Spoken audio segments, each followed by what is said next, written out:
Welcome to teams kitchen secrets.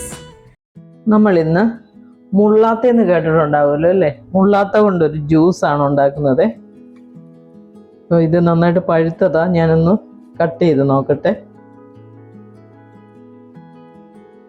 ഇതുപോലെ ഇരിക്കുവേ. ഇതെന്താ ചെയ്യേണ്ടതെന്ന് വെച്ചാൽ നമ്മൾ ഇതിൻ്റെ അരിയെല്ലാം മാറ്റണം ആദ്യം. ഇത് നമ്മൾ എപ്പോഴും ഒന്നും ഉപയോഗിക്കരുതെന്ന് ഇങ്ങനെ പറയുന്നത് കേൾക്കാവേ. ഇത് ശരീരത്തിന് വളരെ നല്ലതായിട്ടുള്ള ഒരു സാധനമാണ്. പക്ഷെ എന്ത് നല്ല സാധനങ്ങളാണേലും നമ്മൾ അധികം ഉപയോഗിക്കരുതല്ലോ. ഇടയ്ക്ക് ഇങ്ങനെ പറയുന്ന കേൾക്കാം, ഇത് ക്യാൻസറിനെ വരെ പ്രതിരോധിക്കാൻ പറ്റിയ ഒരു ഫ്രൂട്ടാണിത്, ഹെൽത്തിന് വളരെ നല്ലതാണെന്നൊക്കെ ഇങ്ങനെ പറഞ്ഞു കേട്ടിട്ടുണ്ട്. ഞാനും കഴിക്കും കേട്ടോ ഇടയ്ക്കൊക്കെ. ഇതിൻ്റെ അരിയും തൊട്ട് ഇളകി വരാൻ ഇച്ചിരി പാടാണ്. ഈ അരി എടുത്തിട്ട് ഞാൻ കാണിക്കാൻ കേട്ടു. ഞാനിവിടെ മുള്ളാത്തയുടെ അരിയൊക്കെ നീക്കിയിട്ടുണ്ട്. അതെല്ലാം കളഞ്ഞു കഴിഞ്ഞതിന് ശേഷം വെച്ചേക്കുന്നതാണ്. പിന്നെ വേണ്ടത് നമുക്ക് ആവശ്യത്തിന് പഞ്ചസാര. ഇത് ഞാനൊരു 2 ടേബിൾ സ്പൂൺ എടുത്തിട്ടുണ്ട്. മധുരം നിങ്ങളുടെ ഇഷ്ടത്തിനനുസരിച്ച് ചെയ്യാം കേട്ടോ. കുറച്ച് മധുരം വേണമെങ്കിൽ കുറച്ചിട്ടാൽ മതി. 2 ടേബിൾ സ്പൂണൊക്കെ നോർമലായിട്ടുള്ള മധുരമാണ് കേട്ടോ. ഇനി മിക്സിയുടെ ജാറിലേക്ക് നമുക്കിത് ഇട്ട് കൊടുക്കാം. എന്നിട്ട് ഈ പഞ്ചസാര അങ്ങ് ചേർക്കണേ. സോഡ കയ്യിലുണ്ടെങ്കിൽ സോഡ ഒഴിച്ചു കൊടുക്കണം കേട്ടോ. എൻ്റെ കയ്യിലിപ്പോൾ സോഡ ഇല്ല, അതുകൊണ്ടാണ് ഞാൻ വെള്ളം ഒഴിച്ചു കൊടുക്കുന്നത്. വെള്ളം ഒഴിച്ചു കൊടുത്തത് ഒന്ന് അടിച്ചിട്ട് നമ്മളത് അരിച്ചെടുക്കണം. ഇതുപോലൊരു പാത്രം വെച്ചിട്ട് നമ്മൾ ഇതിലേക്ക് ഒഴിച്ചു കൊടുക്കണേ. നമ്മൾ അരിയൊക്കെ എടുത്താലും അതിൻ്റെ ഇടയിൽ എവിടെയെങ്കിലും ഒക്കെ കാണും. അത് മിക്സിയിലിട്ട് ഇങ്ങനെ ഒന്ന് അടിക്കുമ്പോഴാണ് നമുക്കത് മനസ്സിലാകുന്നത്. ഇതൊരു സ്പൂണിട്ട് ഇങ്ങനെ ഇളക്കി കൊടുക്കണേ.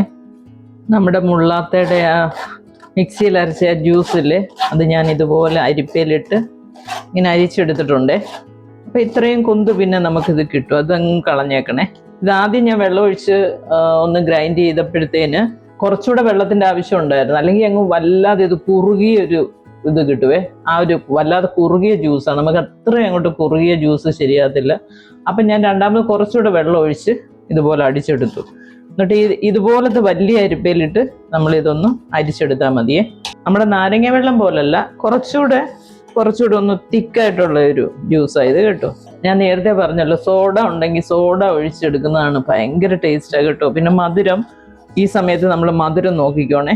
ഇപ്പം നോർമൽ മധുരം കേട്ടോ, 2 ടേബിൾ സ്പൂൺ പഞ്ചസാര ഞാൻ ഇട്ടിട്ടുള്ളൂ. പിന്നെ ഈ ഫ്രൂട്ടിൻ്റെ കുറച്ച് മധുരം ഉണ്ടല്ലോ, അല്ലാന്നുണ്ടെങ്കിൽ മധുരം കൂടുതൽ വേണ്ടവർക്ക് ഒരു 2 ടേബിൾ സ്പൂണും കൂടെ ആഡ് ചെയ്തോണേ. ഞാൻ എപ്പോഴും മധുരം കുറച്ചാണ് കാണിക്കുന്നത്.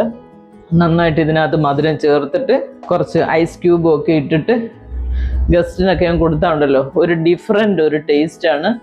എല്ലാവർക്കും ഇഷ്ടപ്പെടും. നമ്മളെപ്പോഴും അല്ലാതുള്ള ഓറഞ്ച് ജ്യൂസ് അല്ലെങ്കിൽ നാരങ്ങ ജ്യൂസ്, പൈനാപ്പിൾ ജ്യൂസ്, ഇതൊക്കെയല്ലേ നമുക്ക് നോർമലായിട്ട് നമ്മൾ കഴിച്ചുകൊണ്ടിരിക്കുന്നത്.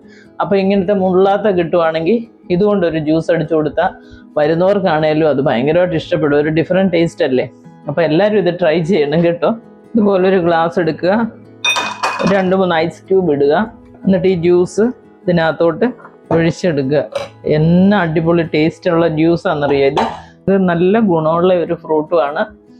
ഇതിപ്പം ചില വീടുകളിലൊക്കെ ഇത് കിട്ടാറുണ്ട്, ചില കടകളിലും കിട്ടാറുണ്ട്. പക്ഷെ ആ പാകത്തിന് പഴുത്തതായിരിക്കണം കേട്ടോ.